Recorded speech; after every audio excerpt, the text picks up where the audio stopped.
কলকাতায় থাকবো কিন্তু দুর্গাপুজোর সস্তায় শপিং সারতে নিউ মার্কেটে যাব না, এটা কি করে হয় বলো? হ্যালো এভরিওয়ান, ওয়েলকাম টু দুর্গাপুজোর শপিং সিরিজ পার্ট 1-এ।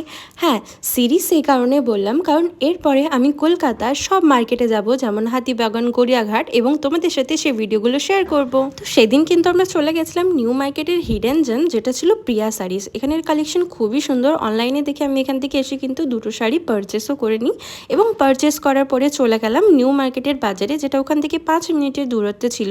আর গিয়েই ওখানে একটা পাঞ্জাবি স্টোর থেকে আমার সাথে ম্যাচিং করে ওর জন্য প্রথমে পাঞ্জাবি নিই, এবং তারপরে পেট পুজো করে চলে গেলাম নিউ মার্কেটে শপিং করতে। আর প্রথমে গিয়ে কিন্তু এই দোকানটা আমার চোখে পড়ে। এই দোকানটা ছিল জকি এবং বাটার নিচে। তো এই জায়গাটাতে তুমি 250 টাকা থেকে সব রকমের প্যান্টস পাবে, যেগুলো তোমাদের খুবই অ্যাফোর্ডেবল প্রাইসে পাবে, এবং এরকম স্কার্টও পেয়ে যাচ্ছ যেগুলো লেন্থ কিন্তু অনেক বড়। আর এই যে টপগুলো দেখছো, এগুলো এখানে 450 টাকা করে দাম বলছিল। তোমরা দাম দর করলে এখানে 250 টাকার মধ্যে পেয়ে যাবে। আর এই যে ওয়ান পিসগুলো দেখছো, এগুলো 350 টাকা করে দাম বলছিল। তো আমি তো একটা নিয়ে নিয়েছি, এত কিউট দেখে।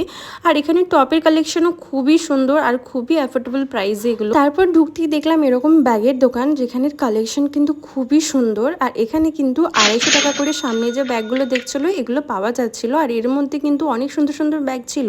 আর এই ট্রেডিশন দোকানটাতে সব রকম কুর্তি ছিল। আর নিউ মার্কেটে যাব, জুয়েলারি কালেকশন দেখাবো না তা তো হয় না, তাই এখানে চলে গেছিলাম ইয়াররিংস দেখতে। ইয়াররিংসের কিন্তু হিউজ কালেকশন। তোমরা ড্রেস কিনে এখান থেকে তোমরা পুরো পেয়ার তৈরি করে নিয়ে বাড়ি চলে যেতে পারবে। এই হোয়াইট ইয়াররিংটা দেখো কি দারুণ, তাই না? তারপরে এই রোদের মধ্যে নিয়ে নিলাম দুটো সানগ্লাস, যেটা পুজোর জন্য কাজে লেগে যাবে। এবং দেখলাম এই কিউট ক্লিপের দোকানটা, যেটা দেখে আমি নিজেকে রেজিস্ট করতে পারলামই না না যাওয়া থেকে। এত ট্রেন্ডিং ক্লিপসের এখানে কালেকশন রয়েছে, যেগুলো এখন খুব চলছে মার্কেটে। তারপর এই গরমে খেয়ে নিলাম ফ্রুট স্যালাড। তারপর চলে গেলাম আবার কিছু কালেকশনস দেখতে, যেখানে এরকম লং ড্রেসগুলো দেখছিলাম, এগুলো 650-700-র মধ্যে তোমরা পেয়ে যাবে আন্ডার দ্য বাজেট। আর এখানে ছিল শুজ কালেকশন কিছু, যেটা কিনে আমি আমার শপিংটা এখানে শেষ করলাম। এগুলো তোমরা বাজেটে পাবে। তো stay tune for next video. Tata.